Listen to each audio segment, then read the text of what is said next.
Welcome to our 40-year-old mobile home.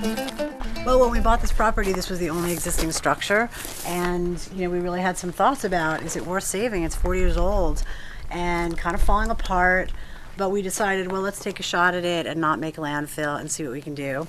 So in the future, this will be paper-created over the exterior for insulation, and it'll actually look almost round like an adobe. Basically, to throw one of these mobile homes away, it costs about $4,000 to have it towed and dumped in some sort of, I don't even know how they break it down to put it in there. We've taken out all the locks on our structures here and just used digital locks. I have an RFID tag implanted in my hand. And for the home, I put in an RFID reader, which can read RFID tags. I turn on the reader, and it'll scan my tag, and the door unlocks. So I don't need keys to the house. I don't even need to punch in the code. I just bring my hand. We basically looked for a sustainable material to replace a very horrible brown carpeted room. So we ripped up the carpet and we used bamboo, which we put in ourselves. We rehung all the sheetrock. This was brown panel. We made a square window round, like little things that we felt like we can handle. You really can't tell any longer that it's a mobile home. And it's just clean and new and didn't cost a whole lot, and we didn't use materials that we felt uncertain about. We believe that there's a real surplus of materials, right? The wood is everywhere and we just have to find it kind of thing. And it took a while for just finding the building materials because we didn't want to keep going to the hardware store and buying materials. We hadn't done it yet. We didn't want to get into that game. All the wood trim in here was found wood, donated wood, mostly like old decks, which we replaned and just put to use. People started giving us wood from their basements. People started giving us wood from porches they'd ripped apart, and we were even taking wood. We had a soil stack. If you know what a soil stack is, it's basically where the poop gases come out of your house. We had a railroad tie holding it up, and our contractor kept looking at that railroad tie. He's like, "Oh, that is some great wood." And I'm like, "It's holding up the poop stack. We can't use that wood."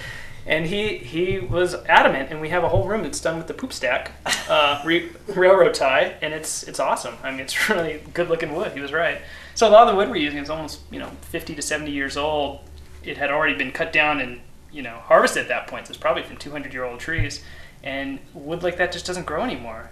People harvest wood at 40 years, and it doesn't have the coloring, it doesn't have the density. It's just not as nice. So it's really amazing colors that we get out of it. We also kept a lot. Like this is 40-year-old mobile home built-in stock furniture from 1967, and it was good enough. Things were built better 40 years ago, and any off-gassing probably happened sometime earlier. Whenever you lay down a new carpet or a new wood floor even, there's off-gassing, and that is a scent that comes out. It's PVCs usually being emitted, POVs. It's pretty nasty environmental stuff that you don't want to breathe too much of. Once you let materials sit long enough, they have off-gassed, and the scents are gone and are greatly diminished. We collected a lot of salt cedar, which is a wood that grows here that's considered a pest. It's not indigenous to the area. It drinks up all the water from the Rio Grande here, and the state burns it. You'll drive down the highway and see them burning giant piles of this stuff because it just drinks up the water.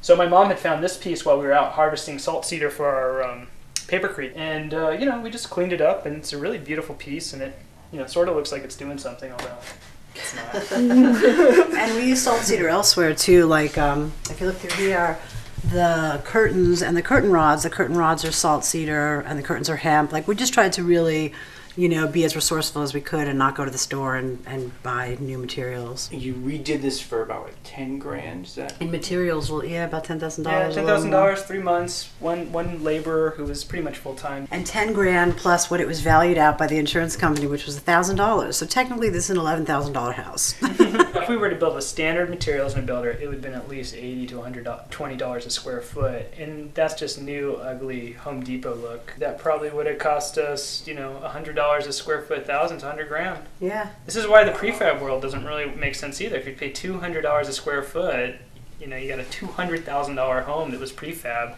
You can build anything you want for less than that in any part of the country. There's a real beauty in knowing what you're working on can't be worth less. So no matter what mistake you made, it's fine. Like, it's not going to be less valuable. And I think it's a great way for people to just get their hands dirty, is take something that doesn't matter and work on it and see what happens. I mean, we did some goofy stuff too. Like, we tiled the bathroom. We've never tiled anything before. And, some of it's pretty ridiculous. It shows. Well, this was our little mosaic floor, which we just decided, let's give it a shot. And you know, if you really get close up, it's like there's plenty of mistakes in this. We're pretty bad at cutting tile. I haven't even put the sink in yet. It's just kind of sitting here.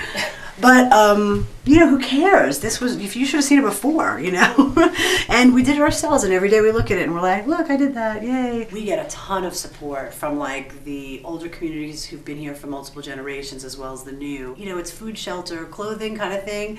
You know, everybody can relate. This is about living, and it's about, you know, doing something yourself. They'd given up hope on our generation. They're like, you guys just watch TV and eat high fructose stuff, and you know, there's no hope for your generation. And I feel like we've really churned around a few people's opinions about, you know, the 30-something crowd. The bamboo has been contagious. We went to a small home in town, saw the bamboo, immediately copied it for ourselves. Other people have come here, and it's been going into trailers as opposed to just throwing away the trailer. People have been remodeling them. And I think people are starting to realize what a viable building structure it can be. It doesn't need to be a trailer. You can seal it from the outside, redo it from the inside, give it more insulation, build it better than a McMansion or whatever homes people are making today. It's square footage, just space. You know, we watched some of our friends and neighbors who also recently bought places, and most of the places in this town need some renovation. And they're not in that relationship with their builder where they're participating and doing the work. And because of this gap of understanding, they're kind of like hands are tied and they can't progress, and the thing keeps getting stuck in the mud, and they can't make good decisions because they're so distant from the process. Someone else is doing everything. So I've really witnessed their frustrations and how often they get stuck and the work can't proceed, and looked at what we're doing, and I feel so much freer because we're obtaining knowledge, you know, we're involved. Yeah, we hope this place will sustain us, you know, that this, you know, will be our primary income in anything else we choose to do, because running a hotel is relatively low maintenance, especially when there's, you know, middle of the week, no one's coming. So we're hoping that we can generate enough revenue that we can really work on what we want to work on, and not just physical labor every day, which is fun, but that's going to get old too, you know, and go on to whatever our topics of interest are.